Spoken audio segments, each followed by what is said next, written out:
are back again, and it is great to be with you on this Tuesday evening here in Amarillo, Texas. This is John Craig with Life of Worship Ministries, and it is great to be part of your evening. I know you have a choice of what you listen to, and you're choosing to be with me this evening, and so thank you so much. And it's great to be here. And I'm seeing over there in the chat, I see Linda, and I want to say a shout out to Linda and a great big hug. You know what, Linda? It was so good to see you at Sukkot, and I'm so glad that you're able to join us for the whole week. And I can't wait till we're able to see you again, and others that are here, part of our family online, to be able to come and join us at some point in time, at one way or another. And we would love to be able to give you a hug and say shalom. Also, Tammy, I see you there as well. And you know, one of these days, Tammy, you and Eddie can come out and join us as well. Just make that spontaneous decision and somehow get out here to Amarillo, Texas, make a nice little road trip or whatever you want to do, if at all possible. We would love to see you guys in person. Honestly, we really would. Or how about this? Because I hear in the background Pastor Sandy saying, or we just need to make a trip out to you. Wouldn't that be awesome? I'd love to come out to Florida and say hello and spend some time. Well, of course, maybe we'll all meet at Mount Sinai, that too. And hopefully and prayerfully sooner than later, right? Yeah, that would be awesome.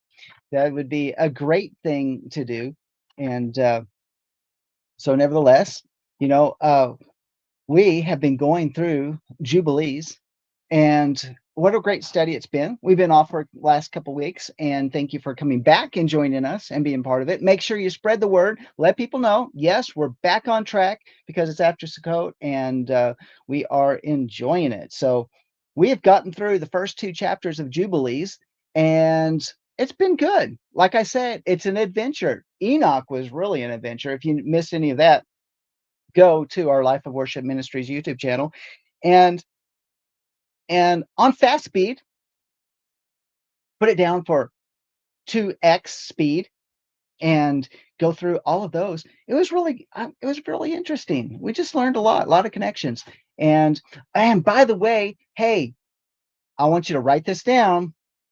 We got our original Life of Worship Amarillo YouTube channel back, and back on that channel are a whole bunch of teachings that we've done. We've got our Torah portions. We've got like Psalms 91 is on there. We have so many other different studies. Okay, I just got word that the playlists are gone. So Pastor Sandy's going to work on that and put those playlists back together. But isn't that awesome that we've 600 videos on there. There's a lot of messages, a lot of teachings, a lot of gatherings that we've had and we did online, but it's all back. And yes, so many different people, Lamb Network got their back, so many other people that we've been hearing. And I was not that I have hair to pull out, but I was pulling my hair out trying to figure out how do we even connect, because we was like, how do we find that? But we did, and it's done, and it's there. And they gave us, it was back within an hour after I connected with YouTube and put in my request, and they did. Isn't that awesome? So write that down. The Life of Worship Amarillo channel is back. Hallelujah for that. So a lot of good news, a lot of good things that are going on in the world. Lot of it's just raw. So we've got to go back through and do a lot of mastering. But Pastor Sandy, now she's also all of these other ones that we've been doing here on the Life of Worship Ministries YouTube channel. She's going through, mastering those, cleaning those up, and making it a good listening experience for you. So Life of Worship Ministries, we are here in Amarillo, Texas, and we gather at different times. One of the times that we gather is here on Tuesday evenings, and with Walking in Spirit and Truth. But we also gather on Shabbat, and we also have Let Us Reason Together on Mondays with Eddie and Tammy Johnson. And we did a live show on Monday. If you missed that whole show, so including the uncensored news, you can catch that in the archives at lambnetwork.tv. But also, we do the Monday morning war room, and Pastor and Sandy and I were able to join together on this past Monday. So that was a lot of fun. What a blessing to be with my bride, to be able to do that show together. And so Saturdays, Shabbat, is a wonderful time where we get together with our Torah portion at noon Central Time. We gather for a couple different hours, yeah, a couple hours, and go through the Torah portion. And then also at 3 p.m. Central, we have our encounter service for a time of praise, worship, ministry, and followed by a second stream. We break it up with a message. So it's really cool. It's all good. And so we're blowing and going, keeping our keeping the keeping our fire hot around here. I mean, how else are you supposed to do it? I mean, when it's all said and done, don't we want to come back and say and be able to say, or not say, but hear Yahweh say, "Well done, my good and faithful servant." Oh, those would be wonderful, wonderful words to hear. We're not all perfect, but we're doing our best, and we want to advance the kingdom of Yah, because his kingdom is, well, Yeshua said the kingdom of Yah is at hand, but his everlasting kingdom, in the time that we've been looking for, is getting closer and closer every single day. And that's why we're going through the book of Jubilees, because we're looking for those little hints. We're looking for those little things that were buried away. They removed it from our 66 book canon. They didn't think it was worthy enough to put it in there, and yet in it is embedded so many different truths that tell us about it tells us about our past, our present, and our future. So that is why we study the book of Enoch. That's why we did for for Ezra, or for Estra. So that was really an amazing journey. We did some other books also that are part of the Apocrypha, and they give all of them interrelate. They all hold to a standard of truth, and so we're looking for those nuggets. We're looking for the adventure, and that's why we are here this evening, walking in spirit and truth. Because it's not that we want more head knowledge, but as we go through it, it is the connection that we get to enhance our experience with the Most High. Isn't that right? So yeah, it's all good. All right. So spread the news far and wide. Tell people.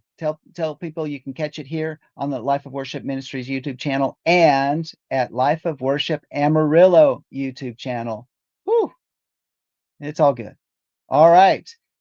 What else do we need to say? Oh yeah, we did want to say this. We certainly appreciate every single one of you that partner with us prayerfully as part of our prayer support team, because those prayers, awesome. They're just, those help us. On the warfare is great in ministry, and so we certainly appreciate you guys being a guard for us and watching out for us and helping us.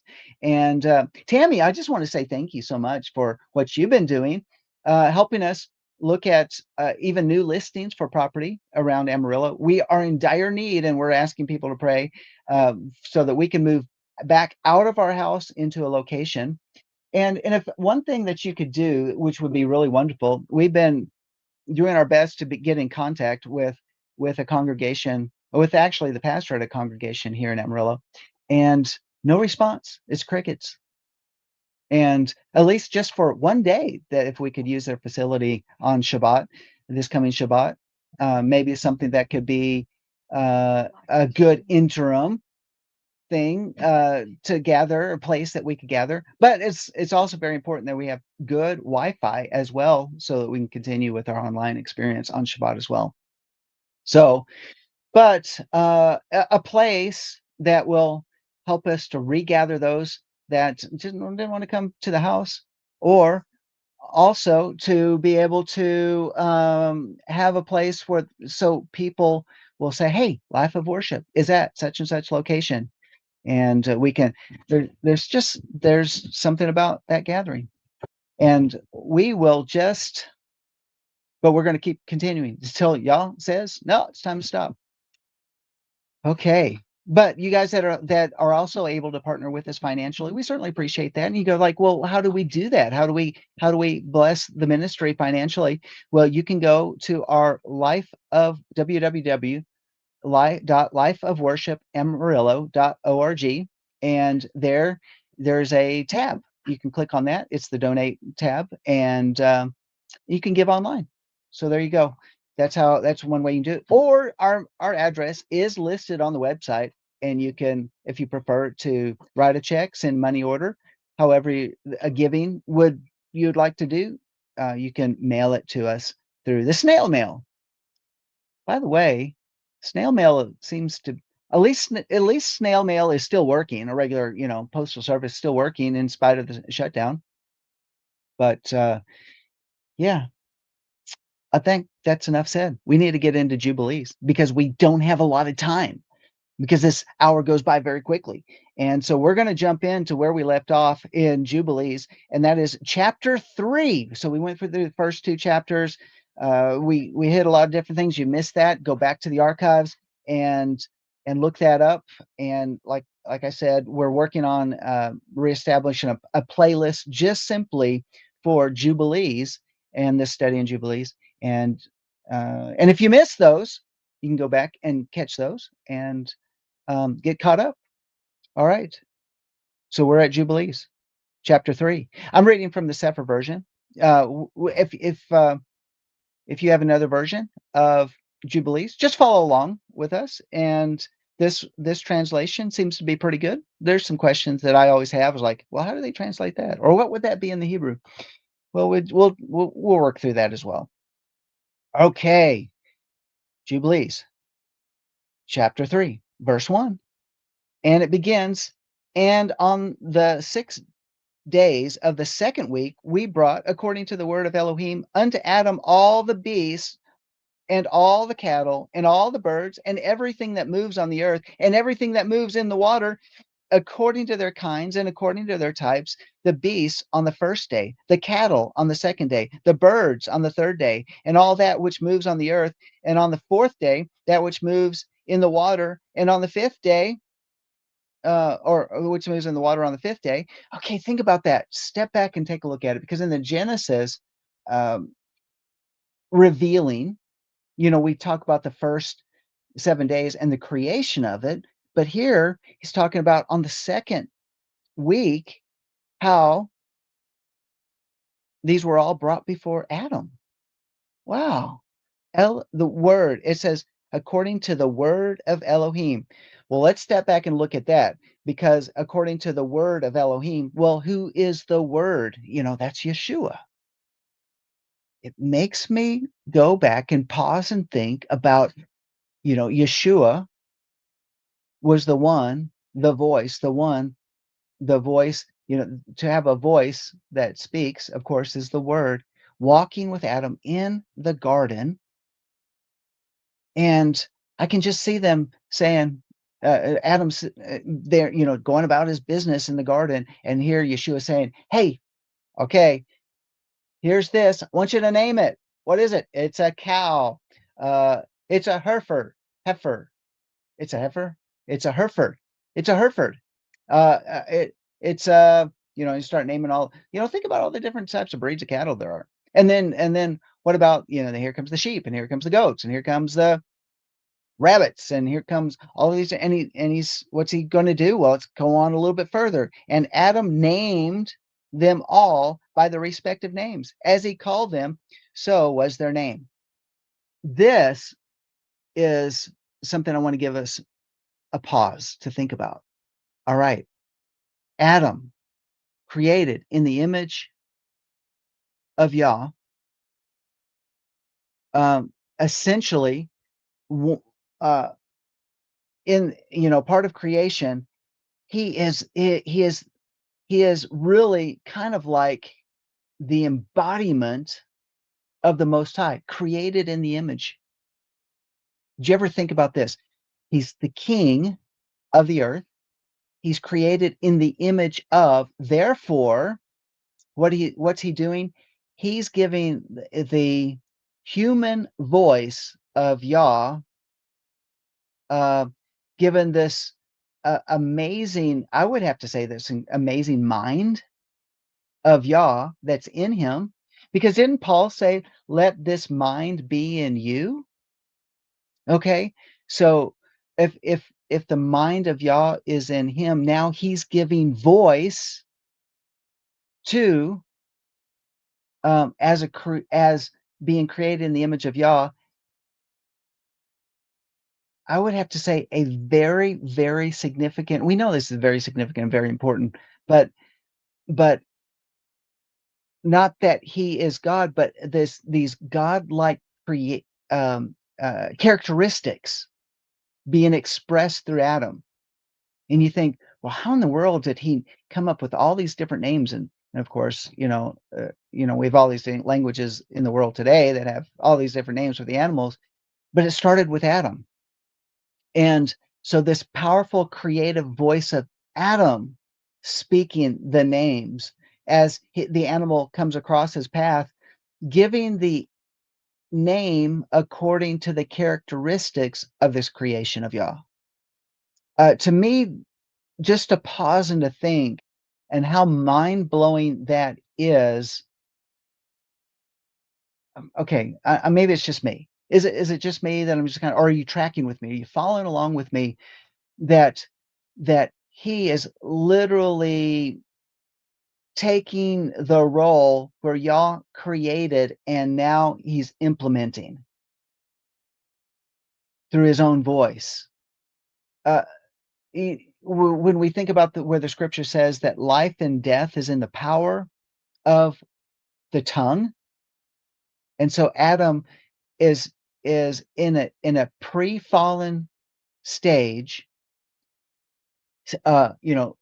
releasing the names, releasing life as it relates to each one of Yah's creation. I mean, I'm saying that, yeah, sound like William Shatner here.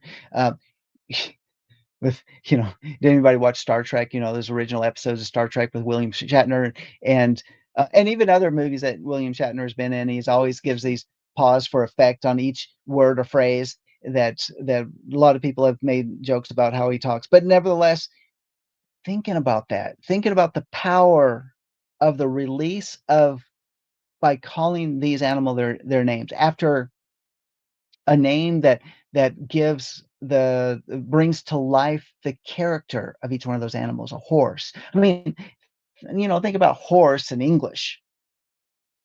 Uh, it seems like, oh, it's a horse. It doesn't have any power or meaning. But when Adam spoke it, it was life.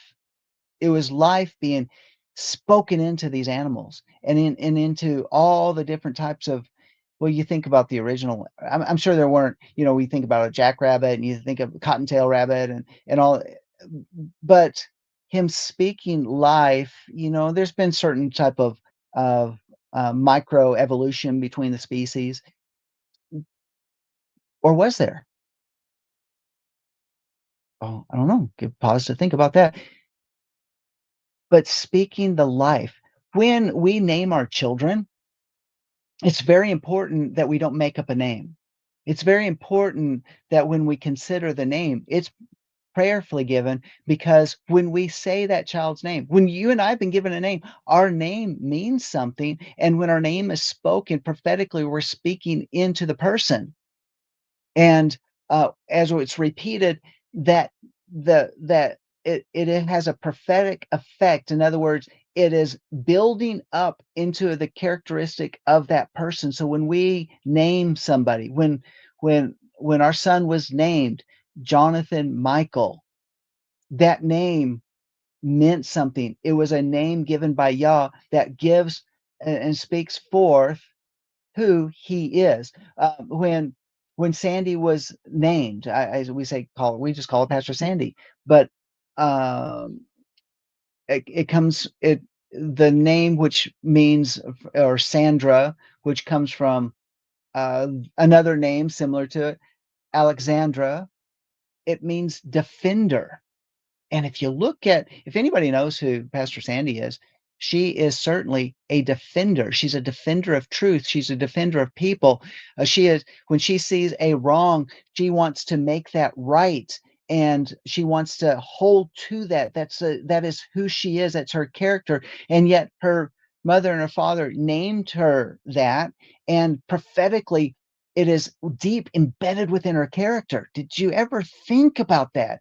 So the power of Adam giving names into the creation, these created animal species, uh, whether it's the birds in the air, the animals are on the ground, or the fish that are in the sea or in the lakes or whatever, freshwater, saltwater, each one uh, taking on the characteristics of the name. So, and verse 2, and Adam named them all by their respective names, and so he called them. Here we have uh, a, a a double. Uh, it's speaking. It's saying it, and then it repeated. He named them all, and so he called them. So was their name. I would have to say past, present, future. It has this prophetic impact that carries not through the ages, but then significantly how they tie into all of y'all's creation all the way through, shall we say, all the way through the eighth great day, or the new beginnings, the new heaven and the new earth. So uh, I think that's a really significant verse. And Adam named them all by their respective names, and so he called them, and so was their name.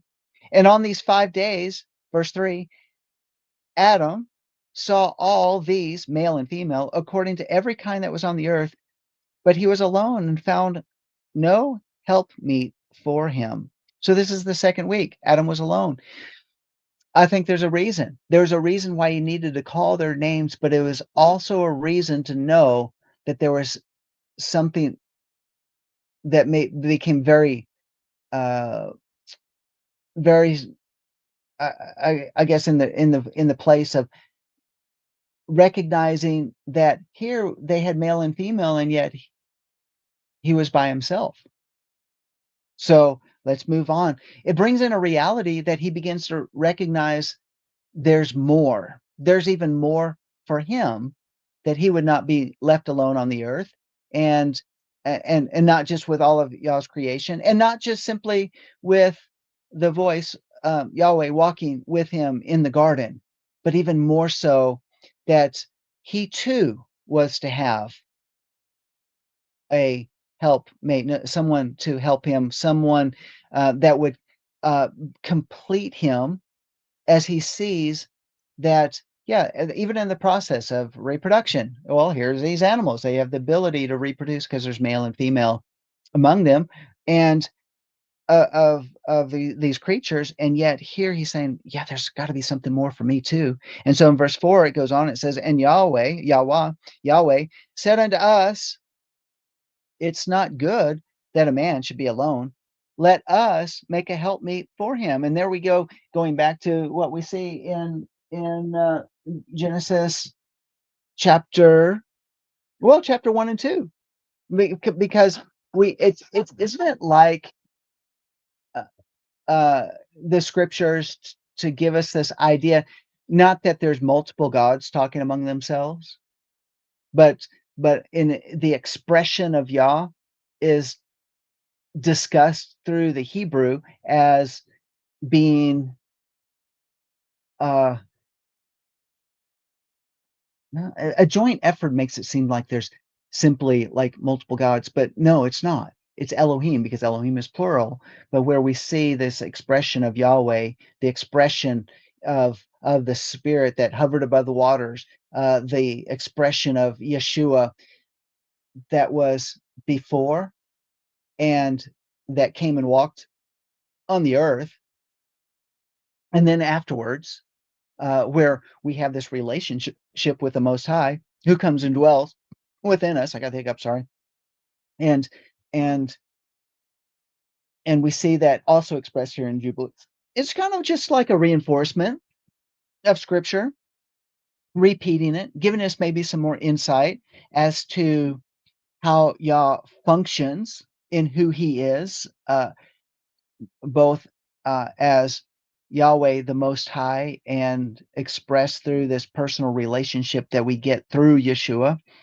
And, I guess the Christians have done their best to try to say, three in one, and which which in one sense is a way in our earthly level because we're just so inadequate in our language.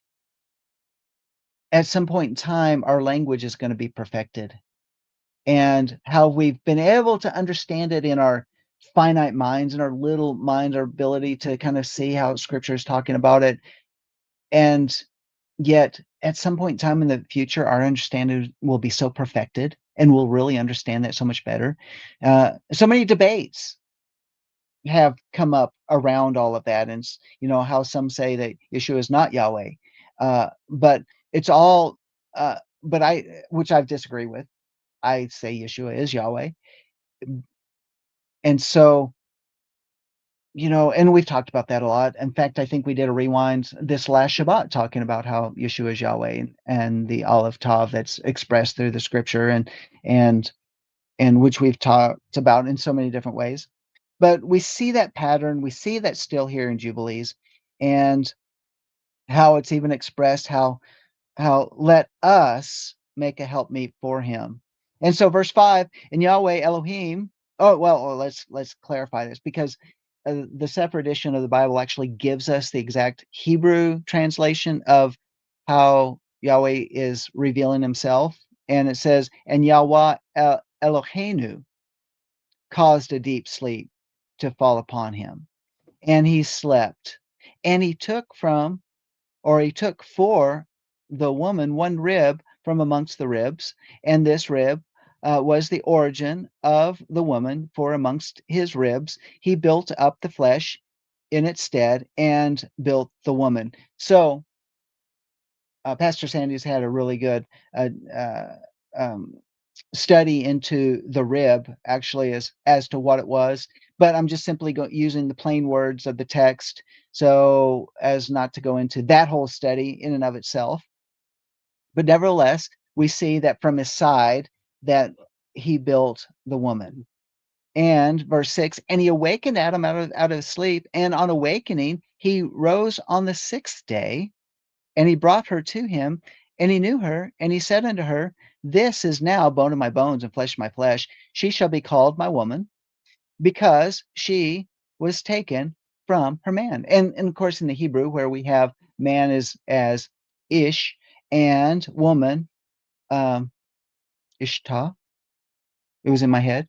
Is that right? Okay.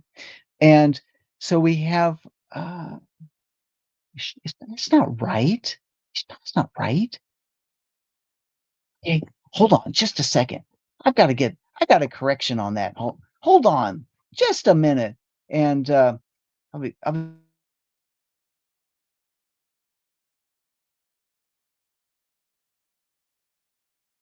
and okay, yeah, not Ishtar. Because then people are gonna say, like, are you gonna implement an Ishtar? No, I'm not talking about Ishtar. Isha. Yeah. She did a great study on that, is in terms of like the fire, because men are like if a man doesn't have a woman, he's like a wildfire that can just kind of go out of control. uh, it's, yeah, uncontrolled, it burns everywhere. But the isha is the one who envelops and surrounds, and and by doing that, what happens when fire then is directed? I'm not saying that fire is not controlled. It is just it has the ability to be focused and have direction, and this complementary process between a man and a woman is pretty cool. Yeah, we did lost sound because I muted for a second. But um, so this is a really awesome thing. And but it took, I think Yahweh used that in bringing the animals to him and seeing male and female. in order to bring Adam to that realization that he too was to have a partner, not one that he would put his thumb on, not one that he would have to, uh, you know, uh, squash or be to control, but actually one that would be complementing him, beside him, walking with him, working in partnership together. But more than a partnership, it is this living relationship that they both hand in hand are working together. We've got to remember that they were together. They both received the call to take dominion. Exactly. They were there. She came out of his side. She didn't get created. She came out of his side. They were like God because they were one, and then they became two, and then physically they become one again. Yeah, I hope you guys hearing that. So the naming of the animals, was it Mr. or Mrs. Adam? Yes. Yeah, because think about this, because it's and Holisa Alawine has in her teachings done this. Pastor Sandy's talked about this. I've talked about it, but it's where it's the 1, 2, 1 process. So here she was in Adam and she was pulled out. So 2. And so he was, she was really there in the beginning too. He was but it was all in the one where where being pulled into 2. And then, of course, what happens? They become one. And that's what is going on here in the text where it says, verse 7, therefore shall man and woman be one, and therefore shall a man leave his father and his mother and cleave unto his woman, and they shall be one flesh.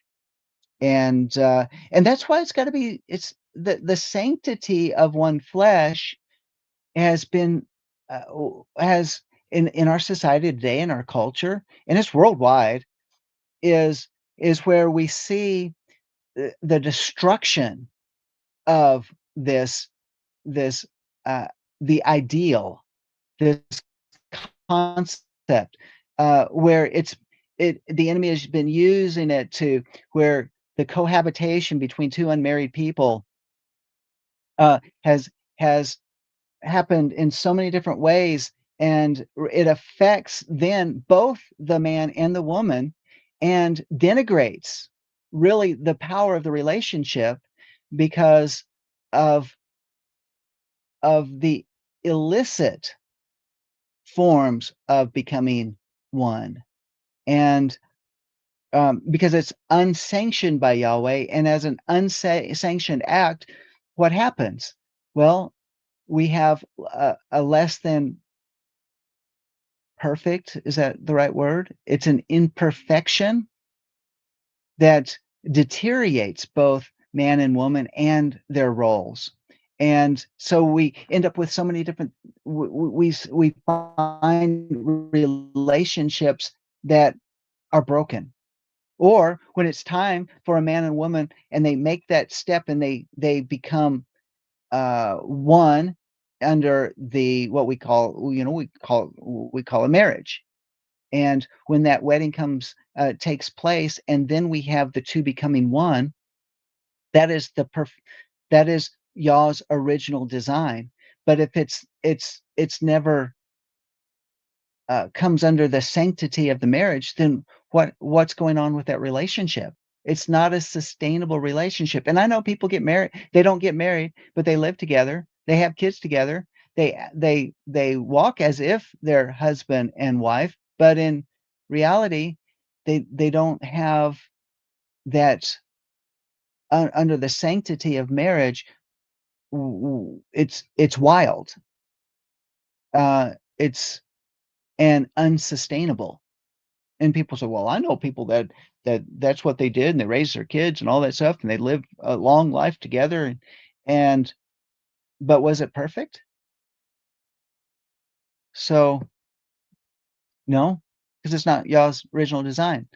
And let alone Yah's original design is that the two uh, are operating together under that sanctity of marriage, because it's there that they continue this process. Okay, the process of what? The process of the kingdom. Adam was king. He was king of the whole earth. That was his position. That would make Mrs. Adam his queen. They're ruling together as one, in order to make sure that all of y'all's creation is in working order, working the way it's supposed to be. So when we think about, well, we're so many thousand years down the road from that, what role is that when we've got so many people that have in the sanctified relationships, married relationships together? uh, well, then what does that look like? What is that role? It seems like so many people operating in that. Does it mean that our responsibility is not as great? No, I really think that every one of our responsibilities as a married couple is empowered, and we're empowering the kingdom when we do that. We're establishing kingdom principles in the raising of a family. We're establishing kingdom uh, power and principles and authority within the family unit. Raising our kids under that type of authority allows our kids to grow up into their proper roles.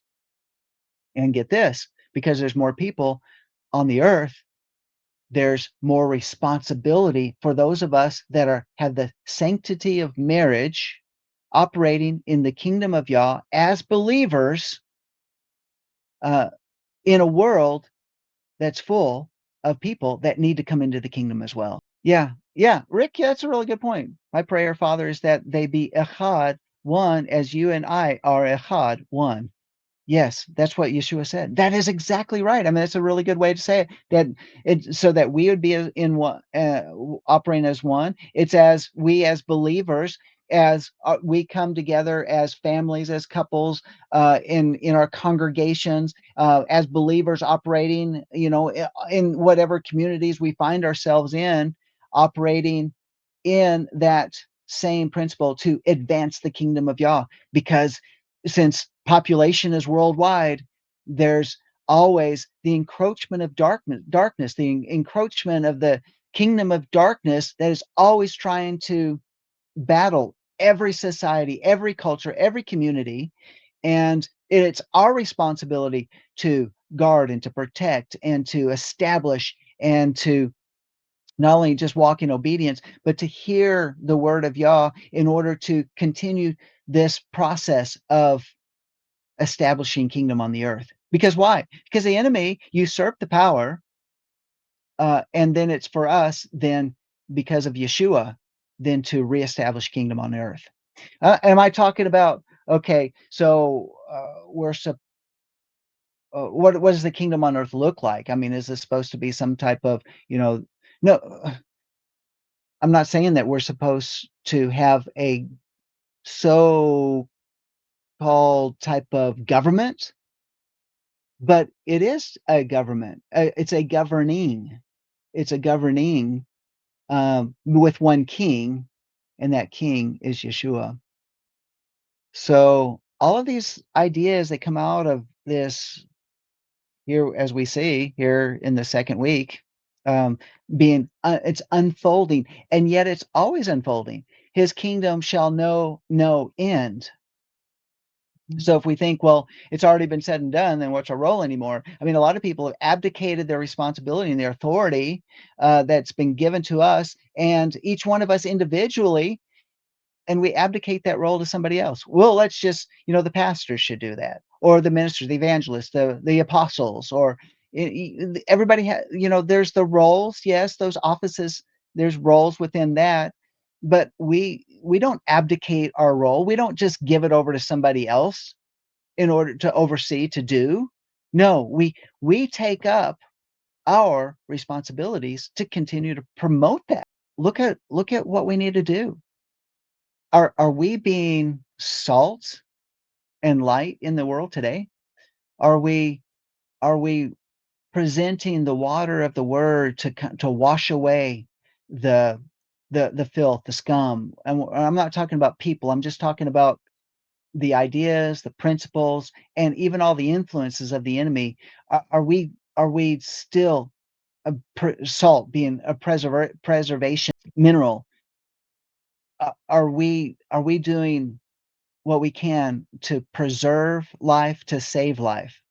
The responsibility of the president of the United States is not just to guard and protect like what we would think of military supposed to do, to or even what law enforcement supposed to do.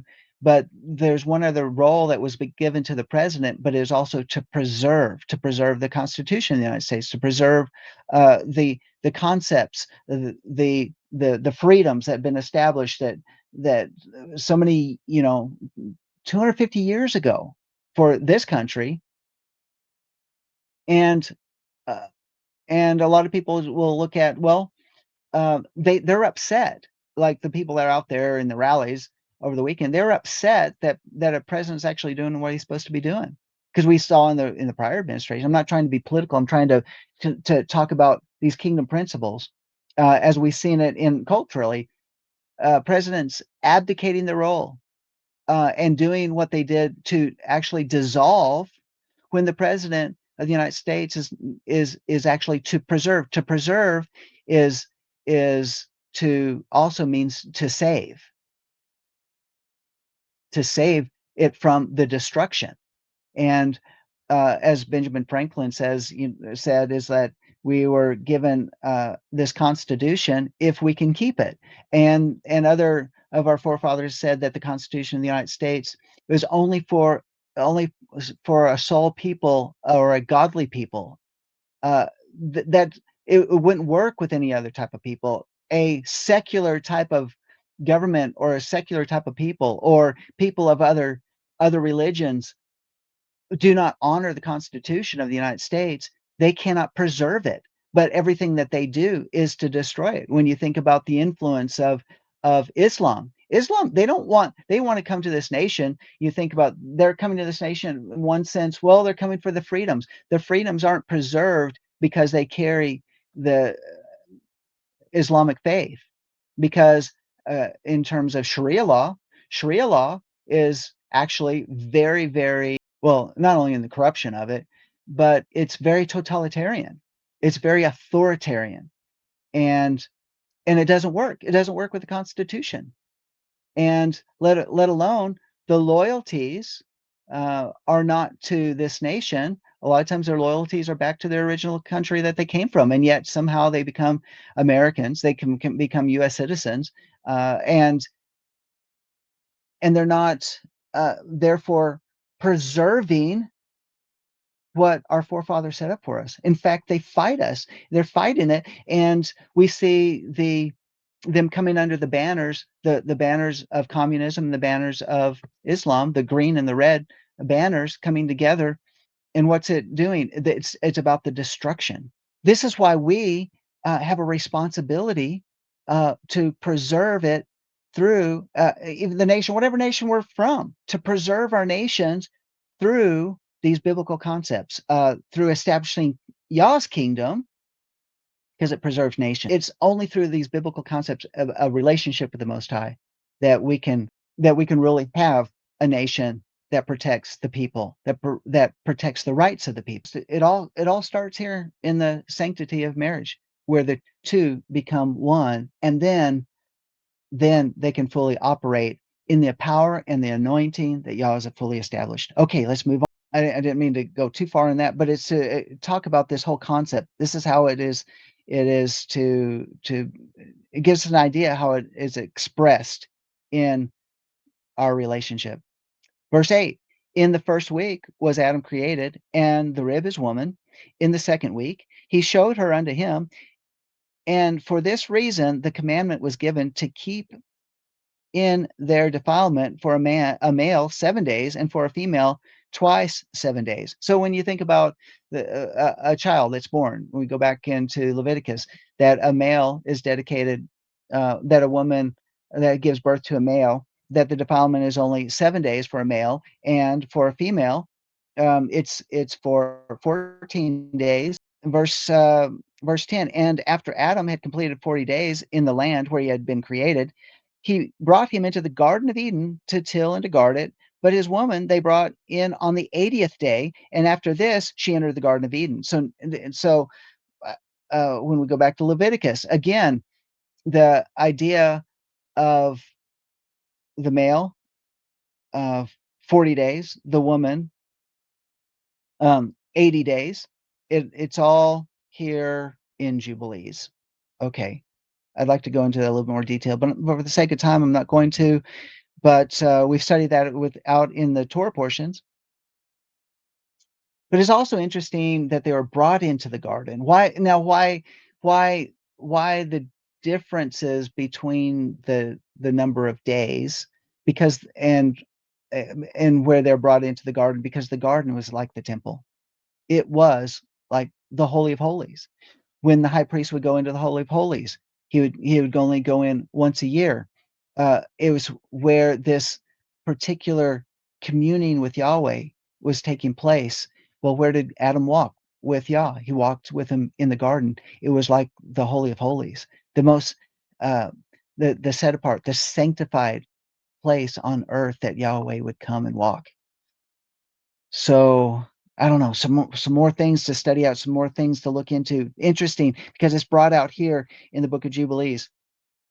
In verse 11, and for this reason the commandment is written on the heavenly tablets in regard to her that gives birth. If she bears a male, she will remain in her uncleanness 7 days, according to the first week of days, and 30 and 3 days shall she remain in the blood of her purifying, and she shall not touch any sanctified thing, nor enter into the sanctuary until she accomplishes these days, which are enjoined in the case of a male child.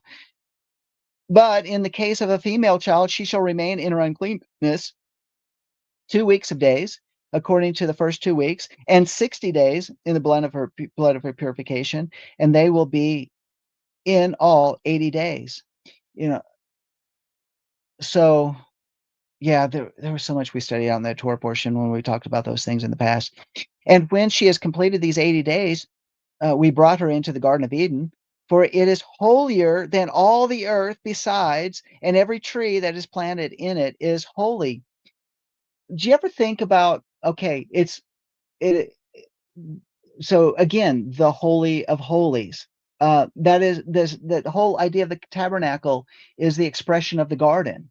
The whole idea of the temple is the expression of the garden. Well, of all the different things in the holy place, uh, it just mentions it. It's just going into this, but for it, she's brought her into the Garden of Eden, for it is holier than all the earth besides, and every tree that's planted in it is holy. So I think here we see kind of an allusion to or a reference to the holy place, and then the holy of holiest, the holiest place, the holy of holies. Because where's the menorah? It's in the holy place. The menorah is, separated from the holy of holies because of the veil, but the menorah is like the tree of life. And uh, and of course, why do we get that idea? Because we see the picture of the almond tree, because the in the forming, the molding, actually is the handcrafted uh, parts of every one of those stems that hold the light are like almond branches.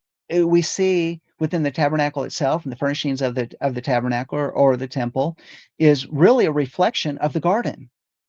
It is an imagery of the garden, and it's also to give us an idea of that the garden will once again be on the earth. It will be represented. So it gives us that which was in the past. It was lived and experienced until the destruction of the second temple, and then it will be in the future. And so let's move on. verse 14, therefore there was ordained regarding her who bears a male or female child the statute of those days, that she should touch no sanctified thing, nor enter into the sanctuary until these days for the male or female child are accomplished. This is the Torah, or this is the instruction and testimony which was written down for Israel in order that they should observe all the days. And it's a reflection then. Again, it's a reflection of the garden. And so why is it so important that we're looking to see maybe the physical building of a temple, or at least we see how that seems to be so important? So many different people are looking for it. I don't think the Christians really understand it, because they simply look at it as a building of a third temple, which we've talked about ad nauseum, about how the temple is within us. We have that inside of us, so we would even have to say the Garden of Eden is within us. Because didn't Yeshua say that the kingdom of Yah is, he says it's at hand, but it's actually also within us. Okay. But they're looking for the building of a third temple. Why? Because they want to see the expression of Yah on the earth again. Oh my goodness. And time is just blowing and going for us. This is the Torah and testimony which was written down for Israel in order that they should observe all the days. Verse 16, and in the first week of the first Jubilee, Adam and his woman were in the Garden of Eden for 7 years, tilling and guarding it. And we gave him work, and we instructed him to do everything that is suitable for tillage. Okay. And he tilled the garden, and it was naked, and knew it not, and was not ashamed. And he protected the garden from the birds and the beasts and the cattle, and gathered its fruit and ate, and put aside the remnant for himself and for his woman, and put aside that which was being kept. Verse 18, and after the completion of the 7 years, which he had completed there, 7 years exactly, and in the second month, on the 17th day of the month, the serpent came and approached the woman, and the serpent said to the woman, has Elohim commanded you, saying, ye shall not eat of every tree of the garden? Now again, wow, here we go. Now we have other allusions. Tammy actually talked about it this last week in our Torah portion on Let Us Reason Together, about the 17th day of the second month, which is also the time of the second Passover. So we're out of time. We got to go into more of this. We got to really dig in. There's so much packed in here. All right. Well, that's all I have for today. Thank you for being part of Walking in Spirit and Truth. Hope to see you next time. Share this, like, share, subscribe, and go check out Life of Worship Amarillo YouTube channel. It's back again. So great to have you. We'll see you next time, or we'll see you on Shabbat. Shalom.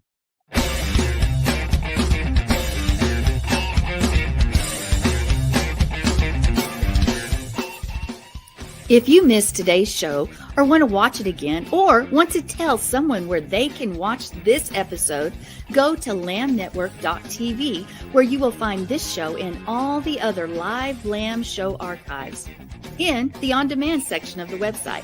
Thank you for watching, and don't forget to tell someone about the Messianic Lamb Network.